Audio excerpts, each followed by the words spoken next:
ಹಚ್ಚಿ ದೀಪ ಆರೇ ಹೋಗ್ಬಿಡ್ತಾ. ಈ ಮದುವೆ ಚೆನ್ನಾಗಾಗ್ಲಿ ಅಂತ ಕಂಡು ದೇವ್ರಿಗೆಲ್ಲ ಕೈ ಮುಗ್ದು ಹರಕೆ ಹೊತ್ಕೊಂಡ್ರು. ಯಾವ ದೇವ್ರು ಕಣ್ಣೇ ಬಿಡ್ಲಿಲ್ವಲ್ಲೇ. ನೋಡು, ಅಳಬಾರ್ದು. ಎಷ್ಟು ಹುಡ್ಕಕ್ ಹೋಗಿದ್ದಾರೆ ಅಲ್ವಾ? ನೋಡು, ನಮಗ್ ಗೊತ್ತಿಲ್ದಿರೋ ಯಾವ್ದೋ ಶಾಸ್ತ್ರ ಅವ್ರ ಮನೆಗಿರ್ಬಹುದು, ಅದಕ್ಕೆ ಹೋಗಿದ್ದಾರೆ. ಅವ್ರಾಗ ಅವರೇ ಬರ್ತಾರೆ.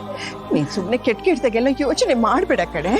ಬರೀ ನೋವೇ ತಿಂದಿರೋ ಜೀವಕ್ಕೆ ಸಮಾಧಾನ ಎಲ್ಲಿಂದನೇ ಸಿಗುತ್ತೆ? ಭರವಸೆ ಎಲ್ಲಿಂದ ಸಿಗುತ್ತೆ?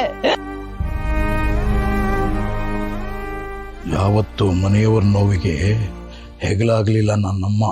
ಆದ್ರೆ ಇವತ್ತು ಕಂಡವರಿಗೆ ನೊಗ ಹಾಕಕ್ ಹೊರಟಿದ್ದಾಳೆ. ಇನ್ನೂ ಕಾಲ ಮಿಂಚಿಲ್ಲ. ನಿಮ್ ತಪ್ಪನ ಈಗ್ಲಾದ್ರೂ ಸರಿ ಮಾಡ್ಕೊಳ್ಳಿ. ಈ ಸೇಡಿಂದ ಯಾರಿಗೂ ಒಳ್ಳೇದಾಗಲ್ಲ, ಅರ್ಥ ಮಾಡ್ಕೊಳ್ರಿ.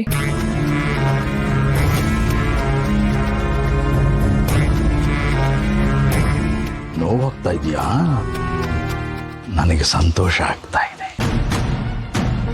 ಸೂರ್ಯ ಪೂರ್ವದಲ್ಲಿ ಹುಟ್ಟಿದ್ದು ಸಾಕಾಯ್ತು ಅಂತ ಪಶ್ಚಿಮದಲ್ಲಿ ಹುಟ್ಟತಾನಲ್ಲ, ಆವತ್ತು ಬಂದು ಹೇಳು. ಆವತ್ತು ನಿನ್ನ ಮಾತು ಒಪ್ಕೋತೀನಿ.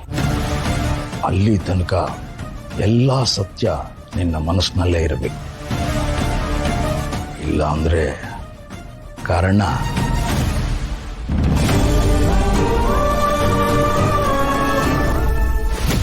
ಹೇಗಿದೆ ನಿಮ್ಮಪ್ಪನ ಆಟ? ಅಣ್ಣ, ನೀವೇನಾದ್ರು ತೇಜಸ್ನ ನೋಡಿದ್ರ? ಅಕ್ಕ, ನೀವೇನಾದ್ರು ತೇಜಸ್ನ ನೋಡಿದ್ರ? ಅವ್ನಿಗೆಲ್ಲ ಸಿಕ್ಕಿದ್ರೆ ನಾನು ಇಲ್ಲೇ ಕಾಯ್ತಿದ್ದೀನಿ ಅಂತ ಹೇಳಿ.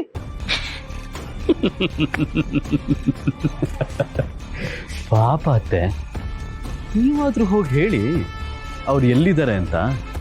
ಇದನ್ನ ಬರೀ ನೋಡಿ ಖುಷಿ ಪಡೋದಲ್ಲ ಸಂಜು. ಅವಳು ಒಂದೊಂದು ಕಣ್ಣೀರ್ ಹನಿಯನ್ನು ಅನುಭವಿಸಿ ಖುಷಿ ತಗೋಬೇಕು. ತಗೊಳ್ಳೋದ ಹಬ್ಬನೇ ಮಾಡ್ತೀನಿ. ನನ್ನೊಂದು ವಿಷಯ ಹೇಳಿ, ತೇಜಸ್ನ ಅವ್ರ ಅಪ್ಪ ಅಮ್ಮನ ನಮ್ಮಪ್ಪ ಎಲ್ಲಿ ಬಚ್ಚಿಟ್ಟಿದ್ದಾರೆ?